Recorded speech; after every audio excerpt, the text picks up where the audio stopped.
All right, everybody. I'm here and I'm planning on going over some of the answers for the midterm multiple choice practice. We'll start out with number one. This is a question that's in the categorical data section, and we have two categorical variables about skin cancer and then whether or not people use the tanning booth. I'll focus on the question stem down here. It starts out, the stem says, of the people in the study who had skin cancer. So along the skin cancer here, I see that 896 had skin cancer. That's going to become the denominator for my fraction. And it's looking for the fraction, which is the same as probability, proportion, all that, that used a tanning booth, which would give me 190 on the top. So my correct answer is the second letter A. Um, Moving on to number two, in this survey, um, it's true that the numbers aren't equal, so you'd have to kind of go through and look at each one. Um, there does seem to be an association since I can clearly see that more juniors have jobs, 13 out of 18, where only 13 out of 39, about a third of the seniors have jobs. So I can cross out A and B right away because there does appear to be an association. Um, and the association isn't happening because there's more seniors, it's because of the difference in the jobs. So the correct answer is letter D, because I can clearly see that a larger proportion of juniors have a job. And number three, this question is super tricky. First, the question stem says which is not supported, so that immediately makes this question harder. And if you go through at first glance and you were to look through all of these, they all seem like they're true. We're assuming that the black here is the yes. I took off the legend, but that is the situation. And most of these questions, the the graph itself is about relative frequency, which is really percent. So A and B and C and E all are about percentage. And that leaves only letter D. And this says that the number of 10th graders who responded it was greater than the number of ninth graders. And I really don't know. There could be a whole lot more ninth graders than 10ths. So I can't say that that is true for sure. So the correct answer for number three is D. Um, and moving on to this question, this has a similar kind of distraction structure, um, or at least one of the distractors. This one is looking for a true statement. These are categorical variables, and so I can't show that there's an association. And that's really since there is there's no reason that they have to be in any specific order. So I can't say whether there's really a positive or negative association.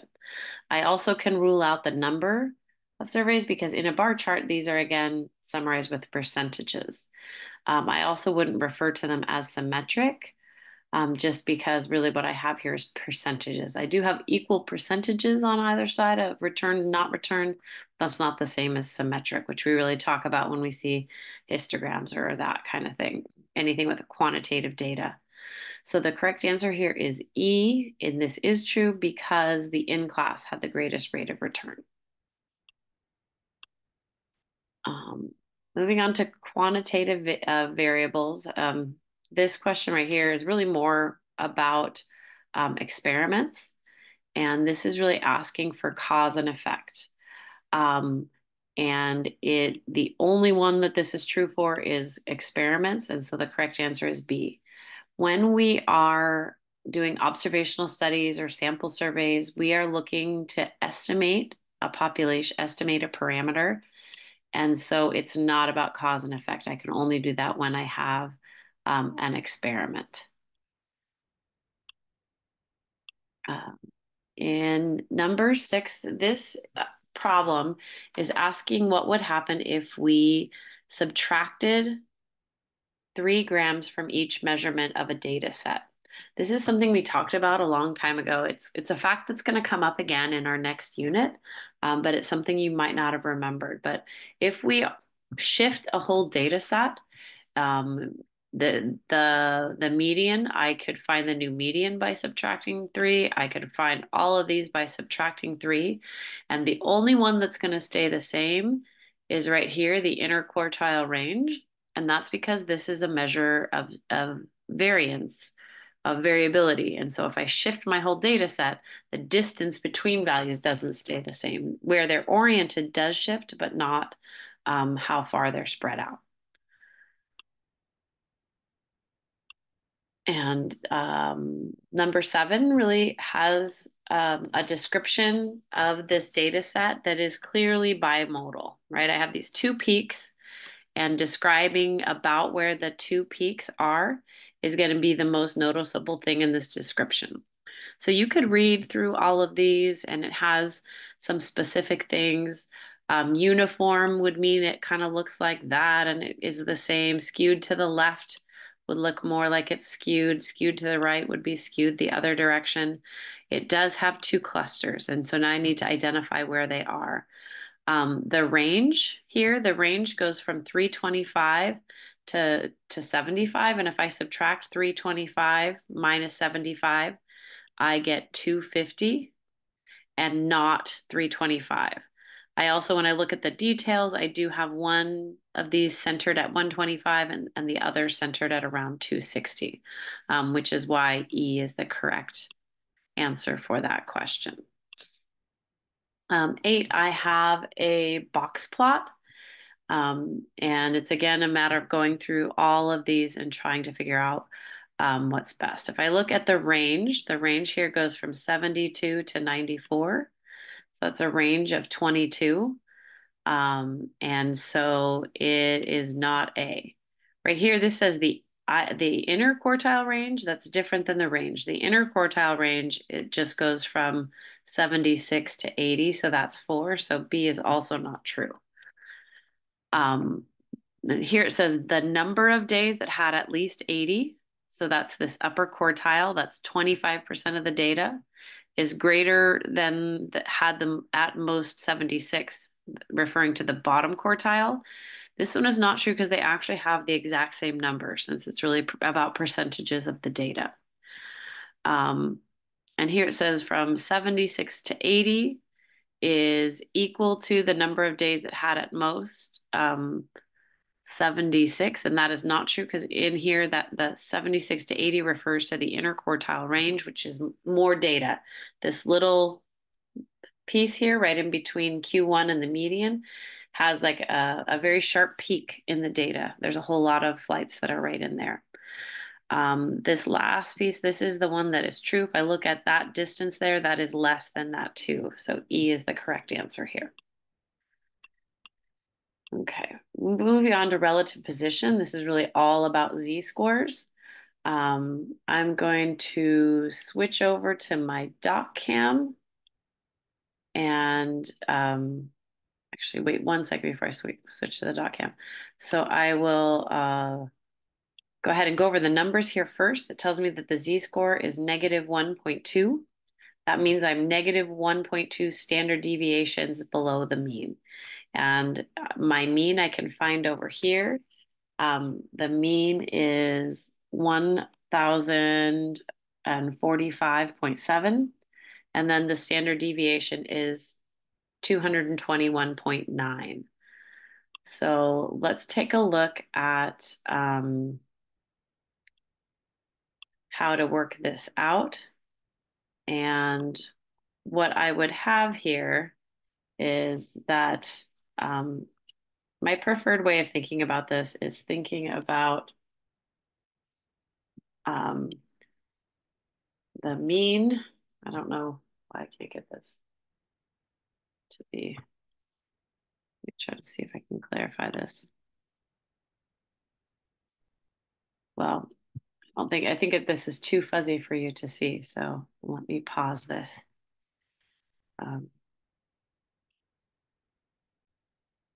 Okay, so my mean was 1,024.7. And I know that the value that I'm looking for is 1.2 standard deviations. And that standard deviation is 221.9. And I can go ahead and calculate this value. And if I do 1024.7 minus 1.2 times 221.9, I end up with 758.42. And I made a mistake here. Sorry, I'm not going to read it. I wrote down the wrong mean. The mean was actually 1045.7. So 1045.7 minus 1.2 times 221.9. I get 779.42. So 779.42 is the answer for this problem. And that is choice B. When you're working on this, if you prefer, you can most certainly set up the equation for the z-score. The z-score is always like your value minus the mean divided by the standard deviation. And in this case, we knew that the z-score was 1.2, and we were looking for the x. We knew the mean was 1045.7, and then the standard deviation was 221.9. And then you can start to solve for this equation. Here you can cross multiply. Negative 1.2 times 221.9 equals x minus 1045.7. And when you add 145.7 to both sides, you're going to get that same answer that I got above, where x ends up equaling 779.42. So whichever way you think about it, whether you think about it as reasoning through how many standard deviations you are from the mean, or you apply the formula indirectly. So we'll go back to the study guide here and go on to number 10. Number 10 is really a normal probability problem. So for this problem, I think it's always a good idea, and I might show two ways to do this. I'll show using the calculator, which is how you do on the test. And then if you're ever at home, how you can use Statlet to find this value. So I know it's a normal curve because it says it's a normal curve in the problem. It says approximately normal with mean of 100 and standard deviation of 15. So I start out by drawing that on my paper. So I draw a normal curve with 100, and I know that the standard deviation is 15 years. The next part of the problem says 90th percentile. 90th percentile really means that there is 90% of this area that is below whatever turtle is here at that value. So that this is 0.9. This will be an inverse normal calculation. So on my calculator, I'm going to go to second distribution and INV norm. The area is 0.9.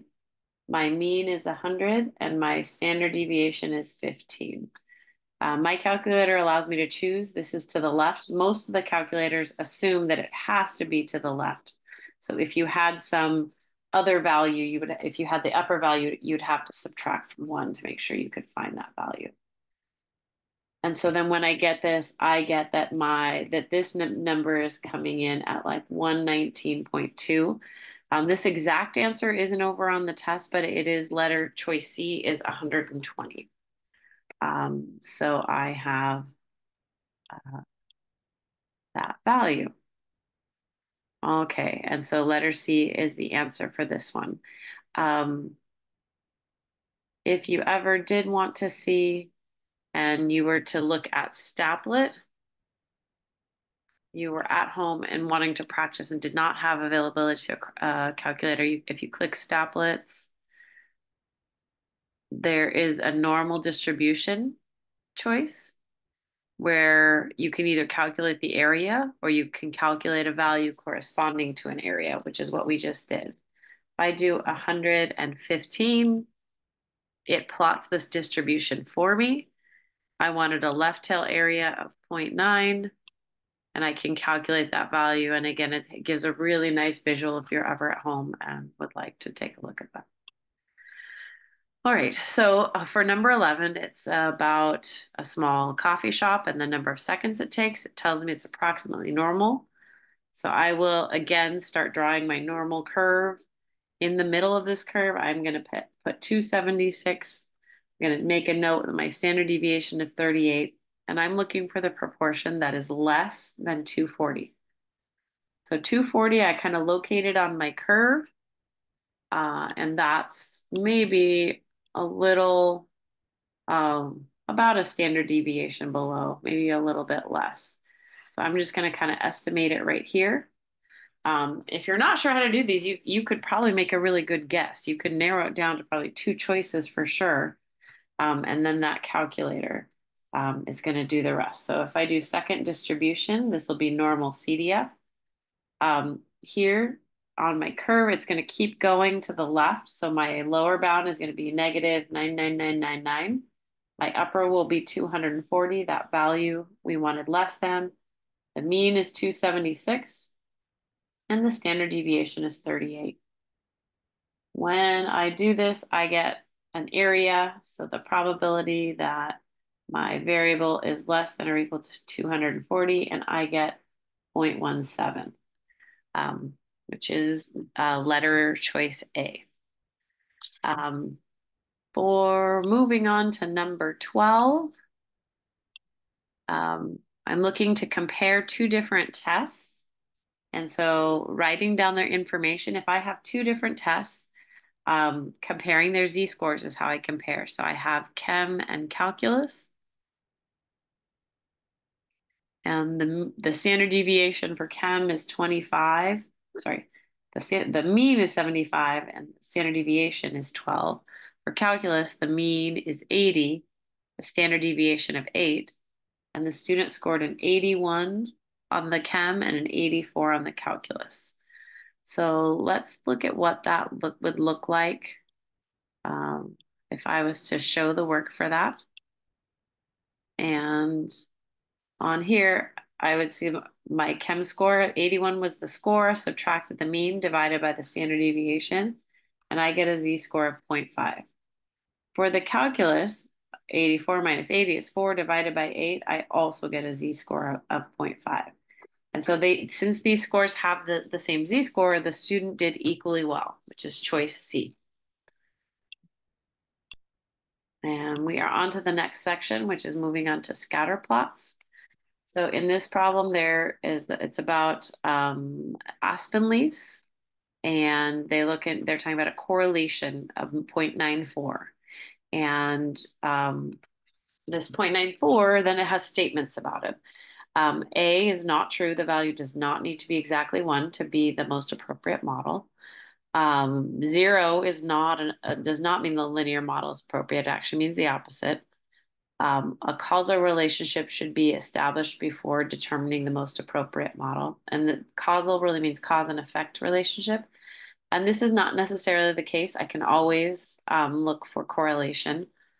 The 0.94 implies that 88% of the data have a linear relationship. This statement is starting to sound a little like R squared. And if I squared 0.94, it is 0.88. But the statement would be more like that like 88% of the surface area, a variation in surface area can be explained by the length of the leaf. And so it's not quite the way that they phrase this. This last one, it says that even with a correlation of 0.94, it's possible that the relationship could still be represented by a nonlinear model. And I would say this is the choice. This is the correct answer, E. And part of it is I could have a very slight curve, and the correlation could still be strong. I'll draw an example here on my paper so you could kind of take a look at that, what that could look like. And so here, if I was going to draw a picture of what this might look like, if I had something that looked like this, So that when I drew the line, the dots were really close, but there's this slight curve, and a curve might be better. And I would say the relationship here is about surface area and length. So I would bet that this relationship is quadratic and not linear. So E is the correct answer for number 13. 14, you have clear-cut wood harvesting and red squirrels. And I can see that the squirrels are going down as the trees are harvested. I would say there's a negative, linear, strong relationship. So the direction, the form, and the strength are all the things we want to describe when we're talking about relationships, and that's letter A. For here, we have deer in different regions, and I can see here that there's negative and that it's not constant, right? It starts out really fast and then it kind of moves, slows down. So A is not true because it's not constant. And then B is not true because it's not increasing. Um, so this letter C says that as the woodland increases, which is I move to the right, the deer decrease quickly at first and then more slowly. And this is the correct choice, letter C. So a positive would mean that as one increases, the other increases, which is choice D in number 16. Um, for 17, the slope is 0.48, and that is the change in the predicted height or the average change. So if I look at choice B, it says the height increases on average 0.48 meters for every year, and it's the correct answer. For number 18, I have a scatter plot, and there are a couple of points that are kind of like good contenders, but this one is asking for a high leverage point. The point in the middle here at point 30, this maybe is an outlier. High leverage, however, is going to be removed in the X direction, and I see one point that fits that quite well, and that's over here at 80/70. So the correct answer is E. In number 19, the slope is negative for the relationship of the predicted milk and the age of the cow. So that as cows age, they're going to be producing less milk. And so you can cross out the choices that have more. So choice B, choice D are going to be right out because they are talking about more gallons. And here, if I say between 5 and 10 years, I could calculate those two values and subtract them. I also could say it's over 5 years, I know it's going to be 5.5 gallons fewer. So the correct answer is going to be letter A. Number 20 is pretty tricky. This is looking at an exponential relationship, and I have the equation log of y equals 7.3 minus 1.5x, and we are looking for x equals 4.8. So this is going to have a couple of steps. The first step is to plug in 4.8. So I have the log of y equals 7.3 minus 1.5 times 4.8. And when I calculate that in my calculator, so 7.3 minus 1.5 times 4.8, I get 0.1. This is not the y though. This is the log of y. So to find y, I need to undo the logarithm, which really means raising that 10 to that power. And then the log and the 10 cancel out. And I have that y equals 10 to the 0.1. And 10 to the 0.1 equals 1.26. And so the correct answer is letter D.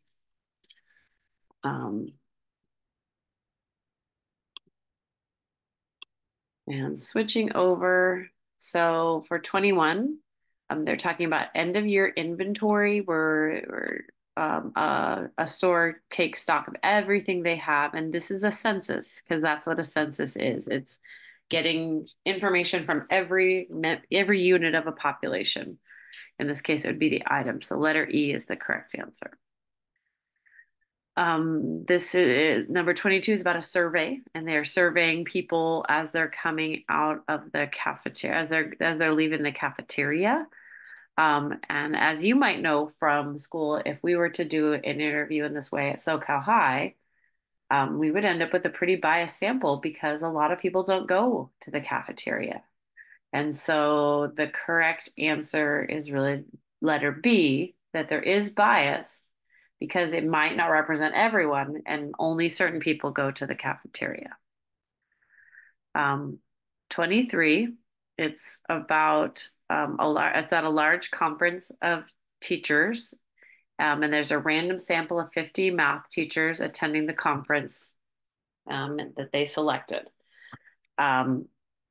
And they're getting an estimate, and they want to know which population would this 28% be a reasonable estimate. And I need to look from where they selected their sample. So they took a sample of the teachers at this conference. And so, and actually they took a random sample of mathematics teachers. So I would say that the correct population is all the mathematics teachers who attended the conference, because that's who they sampled. And that is letter B. In number 24, Carla is investigating a political party and the cause that it could cause a person to be more vocal. So this is a really important fact about experiments and observational studies. Observational studies cannot establish causation, and you would need an experiment. And so so like A, if she talked to everyone, that's still not going to determine causation. She needs to control and compare. And so B is the correct answer, that causation cannot be determined. All we can do is estimate. Number 25, this is really the three main principles. I think we talked about four. We talked about control. So these are principles of experimental design. We talked about control, comparison, which are kind of lumped together, and then replication. So I can see where randomization is here in part one, control, or at least two treatment groups. That's our control and comparison, and then replication. So D is the correct answer. It's all three. 26 is getting at the idea of block design, and what should guide the formation of blocks. And when we block people, just like stratification, we're looking for some like characteristic. In this case, it's going to have something to do with sunblock, like whether or not they get burned or not. And so selection E is the best choice because they're similar, and it has to do with the response, which is like getting burned. I think in 27, this problem did not appear on your study guide, so don't worry about it. For 28, this is a confusing problem. I'll try to walk through it as best I can. So a researcher is studying the effects of a certain chemical on cell growth, and they are implying two different doses, high and low, and two different cell types, strain A and strain B. Each combination of dose and cell type will be replicated 10 times. So they're going to do all the different combinations. So that should be 4, 2 and 2.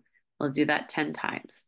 To have consistency from one replicate to the next, the researcher decided to use 4 lab technicians. And one technician would be assigned to the high dose of strain A, and then another would be low dose of strain A. And basically each lab technician would get a different combination. And they're going to assign that randomly, but still all of the different units in each treatment group are going to have the same lab technician. And so since they're all going to have, since all the units in any one treatment group are going to have the same lab technician, depending on how they measure it or handle things. And I imagine that those people in biotech might be able to substantiate this, is that the lab technician can have a lot to do with results. And so they would be better off if they mixed it up. So they have all within a treatment group, the lab technician that was assigned would be randomized instead of having the whole group. All right, so we're going to move on to some probability problems. And for this one, I'm going to be switching over to the dot cam in just a second. I'm going to I'm going to read out some of the important information, and then we're going to make a graphical display. So in this high school, there was 78 students. There was 35 in the band. And then there was 32 in sports. And then it says 16 in neither sport or not in band, not in sports. And we're going to select at one at random, and we want to know if they are mutually exclusive, if they can happen at the same time. And let's take a look at a diagram to see what we can see. So I think there's really two different graph types that we can make. It seems like more people are sort of drawn to the two-way table. So I'm going to make a two-way table. And a two-way table means my two variables are going to be in two different directions. So band is going to be one direction, sports is going to be on the other. And that you're either in band or you're not. You're either doing sports or you're not. And I'm going to have my overall total. So now when I fill in my totals, 78 is my overall total. 35 is my band. 32 is my sports. And then 16 in neither. And now I can start kind of filling in my values from here. I know that this one has to be 46. This one has to be 43. When I subtract here, this one has to be 27, 30, and then that makes this one 5 right here. So they wanted to know if they were disjoint. And I would also like to say that really in a Venn diagram, I have my sports, I have my band, and this 5, they overlap. So they are not, they are joint. They have this overlap. And so this is the reason why. So when I go back to my choices, and I needed to know the actual amount because it says they are not. So you could kind of look here, and it's because of A, 5 out of my 78 are in both. And that's what that means, that intersect B and S, band and sports. Okay. So number 30 has a lot of probabilities to kind of sort through. It's about dogs and whether or not they tested positive or negative for a certain skin condition. So I think the only way to go through this is to just kind of go through each one. So for A, the probability of selecting a dog that tested positive is greater than 0.5. Only 18 out of 51 tested positive, so that is not true. The next is the probability of selecting a dog that lives mostly indoors is more than 0.5. That is also not true, 21 out of 51. So C, the selecting a dog that tested positive is greater than selecting negative. Not true. There's more in the negative. That's a higher percentage. The probability of selecting a dog that tested positive given that they lived outdoors. So I'm going to write that one down because that one's more complicated. It says the problem that a dog tested positive, the probability of positive out of all of the outdoors dogs. So my outdoor dogs, there's a total of 30. So that'll be my denominator, and 10 out of them tested positive, so 1/3. And then if I look at the probability that they tested positive given that they lived indoors, so out of my indoor dogs, there's 21, and there was 8 out of positive. And I'm going to switch over to my paper so we can kind of take a look at these two. And as it turns out, those numbers aren't too different, but they are slightly different. So if I do 10 divided by 30 is obviously just 0.33. So that's 1/3. And then 8 over 21, I get 0.38. So this is a true statement, even though it is not true by a lot. D is the true state.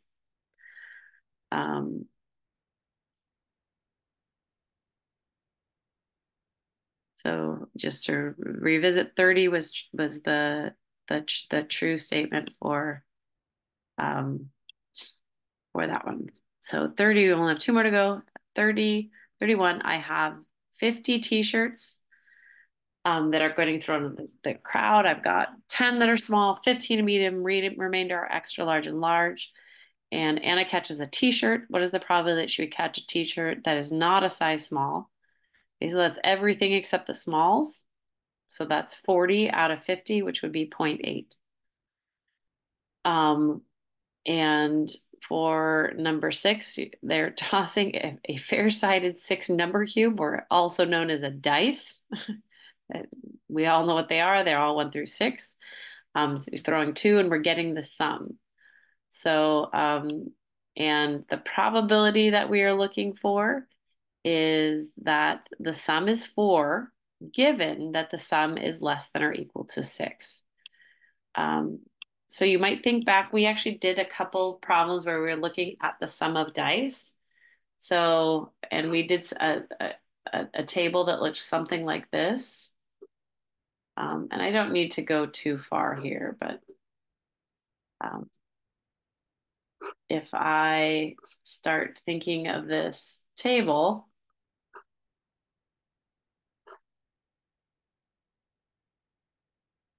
and of the possible outcomes, I know there's one way to get 2, 2 ways to get a 3,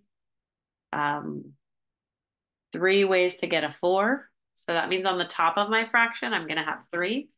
And then I need to find the total of these. So if I was to total up 1, 2, 3, and then 6, 10, 15. So the probability of rolling a 4, given that you rolled a 6, like I think it said 6 or less. Given that we rolled a 6, that we started with a 6 or less. So here, 6 or less is 15, and then on the top that makes 3 because there's just those 3. And so that is my probability right there, 3 out of 15, which is letter C. All right, hopefully this was helpful. Good luck in all your studying, and see you soon.